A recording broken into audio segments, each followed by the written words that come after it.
Years ago, we had a wrestling ministry here at our church, and we would put on shows, and we had a whole team of young guys. We had some professional wrestlers that attended the church, and they got saved, and they wanted to do what they were doing in the world, but do it for Christ. So we would have these shows at the church, and we would use it as a soul-winning opportunity.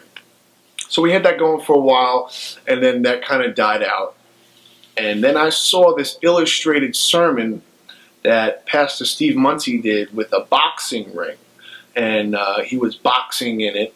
So I thought, man, we could have a wrestling ring in church, and we could utilize all of the pull that professional wrestling has from young people all the way to older people. Really, professional wrestling has a great scope of influence in people's lives. So a part of the illustration, there's a guy, his name is Oliver Rochester, been coming to the church for many years, been a part of our drama department, and he plays the ringmaster, who is the promoter for the fighters. And at different moments in time, they come down, and he has this monologue with the crowd, and they begin to understand who he's representing.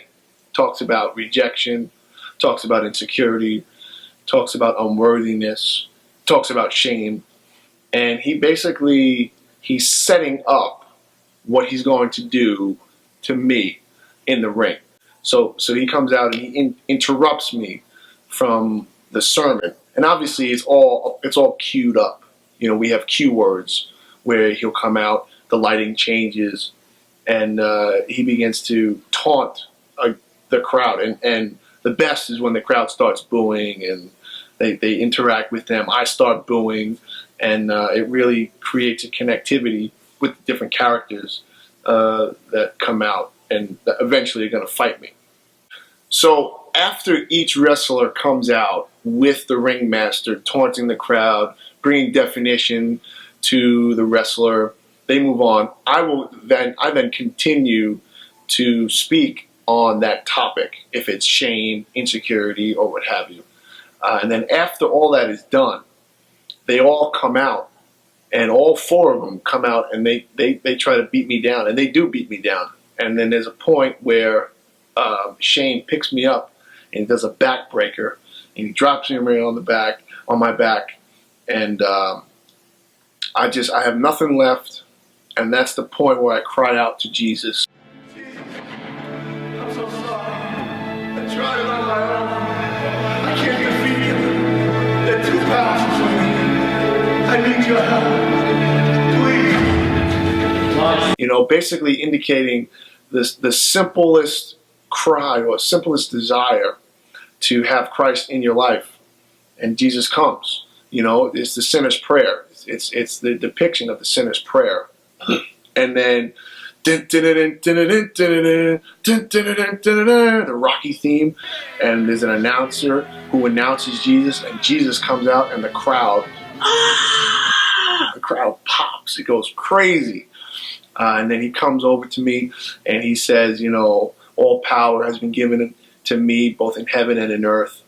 And because I go to the Father and I've ascended, I now give you the same power. The place is going crazy. And he calls me over and he says, now go get him. And then that's when we have like a minute 30 of just pure wrestling moves. I mean, I'm doing the Stone Cold Steve Austin. I'm doing a double clothesline. I'm doing a choke slam. I'm throwing a guy off the top ropes. You know, there's a slew of different things. I'm doing the people's elbow. There's so many different moves that we have at our disposal.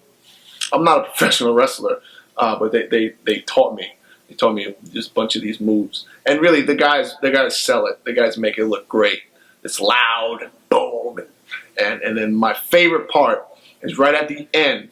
I do a clothesline over the top rope, and he falls out, flips over the top rope, falls down to the stage. And then Jesus comes up behind me and puts my hands up like I'm the champion.